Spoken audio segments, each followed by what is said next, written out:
दोस्तों नमस्कार, मैं राम सूरत यादव। आखिरकार वह पूरे देश के सामने सच आ ही गया जिस सच को जानने के लिए पूरा देश चाह रहा था और पूरे देश की जनता में एक तरीके से यह बात हर जनता संदेह करने लगी थी, क्या ईवीएम में गड़बड़ी करा के चुनाव जीता जा सकता है। इसी बात को लेकर के विपक्ष की सभी पार्टियां 2014 से आवाज उठाती रही और बीजेपी पे आरोप लगाती रही, चुनाव आयोग से मांग करती रही, लेकिन इस बात को न ही कभी बीजेपी मानी, न ही चुनाव आयोग किसी प्रकार की कार्रवाई करनी चाहिए। लेकिन आखिरकार वह सच पूरे देश के सामने आ गया कि बीजेपी ईवीएम में गड़बड़ी करा करके 2014-2019 का चुनाव जीती और यही वजह है कि अब जो सच पूरे देश के सामने आया है उस सच को एक तरीके से कोई और नहीं बल्कि बीजेपी के बहुत बड़े सांसद तेलंगाना से आते हैं डी अरविंद कुमार ने अपने संसदीय क्षेत्र में सार्वजनिक मंच से इस सच का उजागर कर दिया है और सार्वजनिक मंच से इस बात को कह दिया है कि जीतेंगे तो सिर्फ मोदी ही, वोट कहीं भी डाली जाए, बटन कोई भी दबाई जाए, वोट सारी जो है कमल पर आएगी। इसको एक तरीके से इस बयान से पूरे देश में भूचाल आ गया है, खासकर राजनीतिक जगत में तो एक तरीके से तहलका मचा ही है। लेकिन साथ में पूरे देश की जनता को अब एकदम इस बात पर विश्वास हो गया कि क्या ईवीएम में गड़बड़ी कराकर ईवीएम को हैक करके 2014 से ही प्रधानमंत्री मोदी जी चुनाव जीतते रहे। और इसी बात को लेकर के विपक्ष की सभी पार्टियां हमेशा आवाज उठाती रही और ईवीएम मशीन पर आरोप भी लगाती रही, लेकिन जो है चुनाव आयोग इस बात को कभी मानने के लिए तैयार नहीं हुआ और न ही बीजेपी सरकार मानी। तो आप कल्पना कीजिए इस समय पूरे देश में यही चर्चा का विषय बना हुआ है कि ईवीएम में गड़बड़ी करा करके अगर चुनाव बीजेपी जीतती रही तो आने वाले समय में अब जो है बैलेट पेपर से ही चुनाव होना चाहिए। और अब सबसे बड़ी जो है समस्या और मुश्किल चुनाव आयोग के सामने आ गई है कि अगर ऐसे में अब भी चुनाव आयोग जो है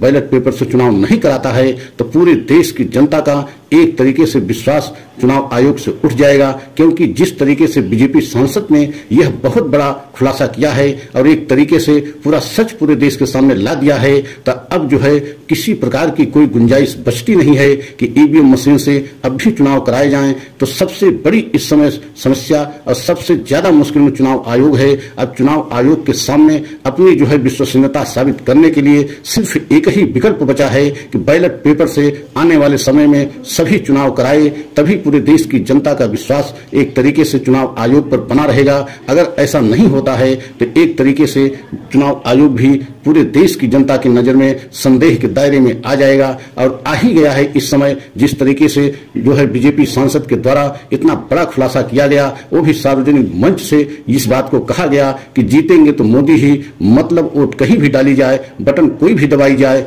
वोट सारी जो है कमल पर आएगी। तो इस बात से पूरे देश में एक तरीके से हलचल मची हुई है और आने वाले समय में अगर बैलेट पेपर से चुनाव नहीं होगा तो पूरे देश की जनता का भी एक तरीके से चुनाव आयोग पर से विश्वास उठ जाएगा कि इतना बड़ा आरोप लगाने के बाद भी चुनाव आयोग जो है अभी भी ईवीएम मशीन से क्यों जो है चुनाव करा रहा है। और आपने देखा है कि उद्धव ठाकरे जो शिवसेना प्रमुख हैं, उन्होंने भी एक बहुत बड़ा आरोप अपने जो है मुखपत्र सामना में लगाया है कि जो है बीजेपी 2014-2019 का चुनाव ईवीएम में गड़बड़ी करा करके जीता है और बीजेपी और खासकर मोदी जी यही चाहते हैं कि खासकर लोकसभा के चुनाव जो होते हैं उसमें ईवीएम में पूरी तरीके से जो है गड़बड़ी करा के चुनाव जीतते हैं, लेकिन राज्यसभा में राज्य के चुनाव में एक तरीके से ये गड़बड़ी प्रधानमंत्री मोदी जी या बीजेपी सरकार कम कराती है, लेकिन लोकसभा के चुनाव में पूरी तरीके से जो है ईवीएम में गड़बड़ी करा के ईवीएम में को हैकिंग करा करके जो है चुनाव बीजेपी 2014 एवं 2019 के चुनाव जीती है। तो आप कल्पना कीजिए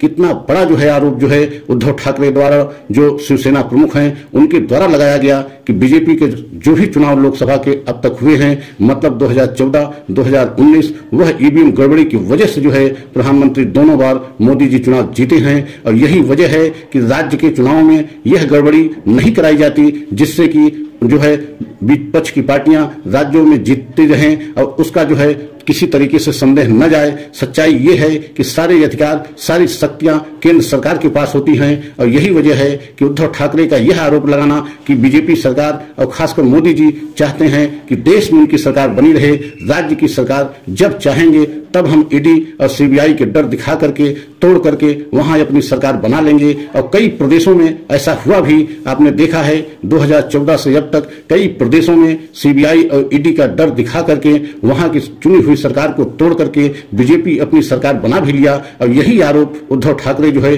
बीजेपी के ऊपर लगाया है और कहा है कि जो है राज्यों की सरकार को चिंता बीजेपी नहीं करती है, लेकिन देश की जब सरकार बनने की होती है, लोकसभा के चुनाव में पूरी तरीके से ईवीएम में गड़बड़ी करा करके जो है मोदी सरकार दो बार जो है देश की जनता के जनादेश के साथ एक तरीके से विश्वासघात किया है। तो आप कल्पना कीजिए कितने बड़े आरोप उद्धव ठाकरे द्वारा लगाए गए। और यही नहीं, आपने यह भी देखा है कि 2014 से अब तक बराबर ये आरोप लगाए जाते रहे, लेकिन इस आरोप को हमेशा जो है चुनाव आयोग भी खारिज करता रहा और बीजेपी सरकार भी खारिज करती रही। लेकिन सवाल अब यह उठता है कि बीजेपी के सांसद डी अरविंद कुमार जो तेलंगाना से आते हैं, उनके द्वारा अगर सार्वजनिक मंच से ये बात कही गई है, तब अब इसमें किसी प्रकार की जो है गुंजाइश बचती नहीं। ये मान लिया जाए कि एक तरीके से एकदम सच बात है जो उद्धव ठाकरे आरोप लगा रहे हैं अपने मुखपत्र सामना में, या जो है जिस तरीके से विपक्ष की पार्टियां हमेशा आरोप लगाई, और यही आरोप पूरे देश की जनता में भी एक तरीके से जन जन तक जो है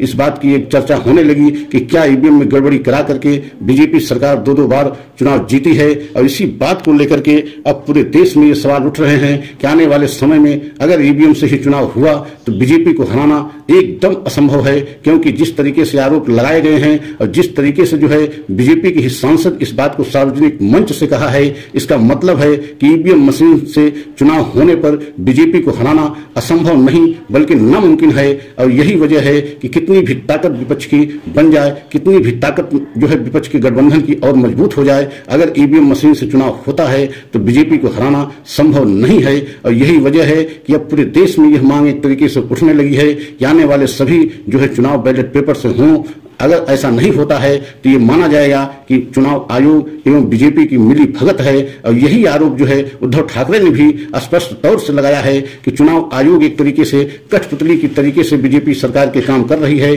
जो बीजेपी सरकार चाहती है, जो प्रधानमंत्री मोदी जी चाहते हैं, वही चुनाव आयोग करता है। चुनाव आयोग अपनी जिम्मेदारी को एक तरीके से पूरी तरीके से जो है ताक पर रख दिया है। जैसी बीजेपी सरकार चाहती है वैसे चुनाव आयोग करता है। तो आप कल्पना कीजिए अब इसके बाद इतने बड़े आरोप लगाने के बाद और इतना बड़ा खुलासा होने के बाद अब ईवीएम मशीन से चुनाव कराने की कोई जो है गुंजाइश बचती नहीं। और आने वाले समय में चुनाव आयोग के पास एक ही विकल्प बचता है कि बैलेट पेपर से चुनाव कराए और पूरे देश के विश्वास एक तरीके से हासिल करे। अगर ऐसा नहीं करता है चुनाव आयोग तो आने वाले समय में चुनाव आयोग पर से पूरे देश की एक तरीके से जो विश्वास बना है उसमें एकदम कमी आना तय है। और आप कल्पना कीजिए कि जिस तरीके से विपक्ष के महागठबंधन से इस समय पूरी बीजेपी हैरान परेशान है, और कल और आज 2 दिन जो है विपक्ष की महाबैठक की जो होने जा रही है मुंबई में, उसको लेकर के भी बीजेपी बेहद हैरान परेशान है। तो अगर हमारा सच सभी देशवासियों को अच्छा लगा हो तो लाइक सब्सक्राइब करें, कमेंट के द्वारा अपनी राय अवश्य दें। अगला सच पुनः हम लेकर के आएंगे। जय हिंद, जय भारत।